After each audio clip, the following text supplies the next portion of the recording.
नमस्कार।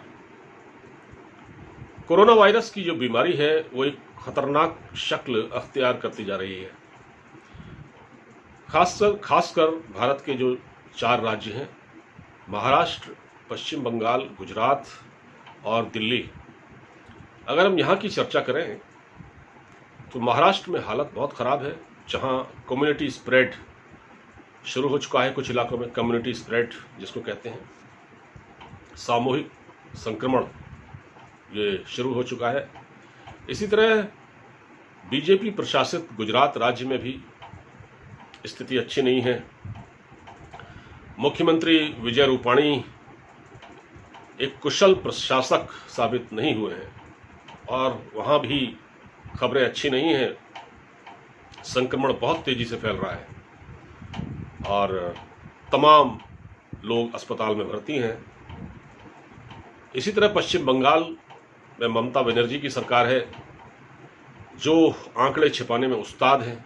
उनके वहाँ जो संक्रमण फैल रहा है उसकी रिपोर्ट केंद्रीय टीम दे ही चुकी है। तो अब बचा दिल्ली।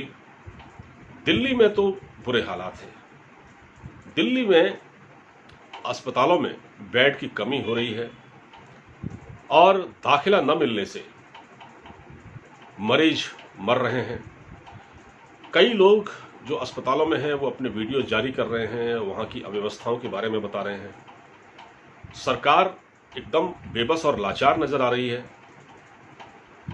सरकार का जोर इस बात का है कि केंद्र सरकार से वो पैसा मांग रहे हैं कि उनको अपने कर्मचारियों की सैलरी देनी है। दिल्ली सरकार के जो अस्पताल हैं वहाँ के बारे में दिल्ली सरकार यानी केजरीवाल ये कह चुके हैं कि अब केवल दिल्ली के ही लोगों का इलाज दिल्ली सरकार के अस्पतालों में होगा और बाहर के लोग यहाँ ना आए।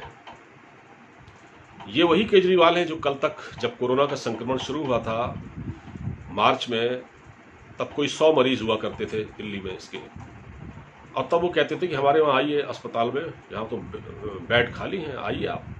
लेकिन आज वो कह रहे हैं हमारे वहाँ बेड नहीं है। ये सब तरह से ये सरकारों की कहीं ना कहीं नालायकी है, ये बदइंतजामी है, जिसका खामियाजा लोग लगातार भुगत रहे हैं। पहले तो लोगों को क्वारंटीन सेंटर में ले जाया जा रहा था। हल्का सा भी संक्रमण हुआ तो जाइए, आइए हम आपको इलाज कराते हैं, भर्ती करते हैं। और आज ये स्थिति है कि लोगों से ये कहा जा रहा है कि आप घर पर ही रहिए, क्वारंटीन घर पर ही कीजिए, क्योंकि अस्पतालों में जगह है ही नहीं, कहाँ एडजस्ट करेंगे लोगों को।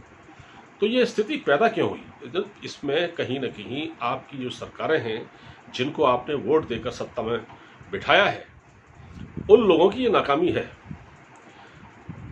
अब लोग ये कह रहे हैं, यानी कि सोशल मीडिया पर ये लोग लिख रहे हैं लोग कि दिल्ली वालों पर तंज कर रहे हैं कि दिल्ली वालों और दो वोट अरविंद केजरीवाल को। आपने तो फ्री के चक्कर में, फ्री बिजली, पानी और बसों में सफ़र मुफ्त, इसके झांसे में आके, मतलब ये लाभ उठाने के लिए इस मुफ्तखोरी के चक्कर में पड़ के आपने एक ऐसी सरकार को दिल्ली में बिठा दिया जो बिल्कुल निकम्मी साबित हो रही है। और भुगतो इनको, अब आप भुगतो इनको। अब 5 साल तो केजरीवाल को रहना है और अब वो नौटंकी कर रहे हैं कि दिल्ली सरकार के अस्पतालों में, जैसे जीबी पंत हॉस्पिटल है या लाल बहादुर शास्त्री हॉस्पिटल है या दीनदयाल उपाध्याय हॉस्पिटल है, इन अस्पतालों में और दिल्ली सरकार के जो प्राइवेट अस्पताल हैं, प्राइवेट हॉस्पिटल हैं, वहाँ लोगों के लिए जगह नहीं है इलाज के लिए। तो कराइए अपना इलाज। अब आप ही लोगों ने वोट देकर बिठाया था इनको। तो इस तरह की जो पोस्ट हैं वो सोशल मीडिया पर लगातार दिख रही हैं। सच बात यह है कि कोरोना के आगे हमारी जितनी भी सरकारें हैं, कहना नहीं चाहिए, ये आत्मसमर्पण कर चुकी हैं।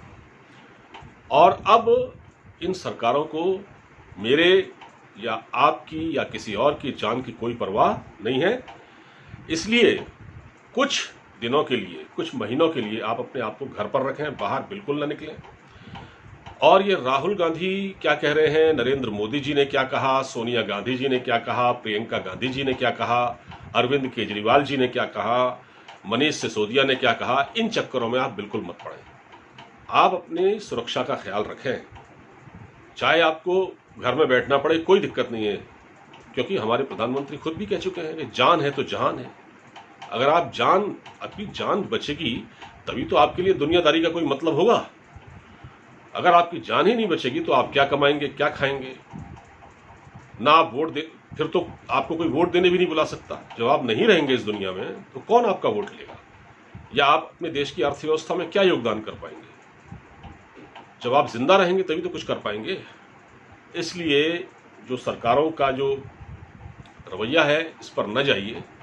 सच्चाई लोगों ने देख ली है कि सरकारें, देखिए मैं पहले भी कह चुका हूं कि कोई भी सरकार है, चाहे वो बीजेपी की सरकार हो, चाहे वो कांग्रेस की सरकार हो या किसी और थर्ड फ्रंट की सरकार हो, ये सरकारें अपना बजट केवल 2 या 3% आबादी के हिसाब से, उनकी सुख सुविधा के हिसाब से बनाती है। ये उन लोगों की रहबर नहीं है, ये उन लोगों का ख्याल नहीं रखते जो लोग 97% इस देश की जनसंख्या है, जो लोग उपभोक्तावादी संस्कृति में जी रहे हैं इस वक्त, जो लोग आधुनिक अच्छी जीवन शैली जी रहे हैं, यानी जिनके पास बड़ी बड़ी गाड़ियां हैं या जो लोग बड़ी बड़ी कोठियों में रहते हैं, उन लोगों के लिए है, उन लोगों की सुख सुविधा के लिए कहा जा रहा है कि उन लोगों की वजह से ये भरमाया जा रहा है कि भाई आप घर मतलब सरकार का सहयोग करें, हम आपका पूरा ख्याल रख रहे हैं। अब साल भर तो आपकी सरकारें विज्ञापनबाजी में रहती हैं। कभी आप अपनी सरकारों से झगड़ा मोल लेते हैं, कभी आप लेफ्टिनेंट गवर्नर से झगड़ते हैं, कभी आप केंद्र सरकार में नरेंद्र मोदी से झगड़ते हैं, कभी उनकी लान तान करते हैं। अखबारों में आप बड़े बड़े विज्ञापन देते हैं, करोड़ों रुपए के विज्ञापन देने से फुर्सत नहीं है। फिर आप कहते हैं मेरा खजाना खाली है, स्कूल के टीचरों को देने के लिए पैसे नहीं है। आप पैसा लुटाते हैं फिजूल के कामों में, तो कैसे चलेगा? और इस बात को आपको समझना चाहिए कि ये झगड़ा आपसी झगड़ा है इन सरकारों का। इसके चक्कर में आप मत आइए, आप अपना ख्याल रखिए जितना रख सकते हैं, और आपका ख्याल रखने के लिए कोई नहीं आएगा। फिलहाल इस वीडियो में इतना ही। अपना ख्याल रखिए, मुझे इजाज़त दीजिए। नमस्कार।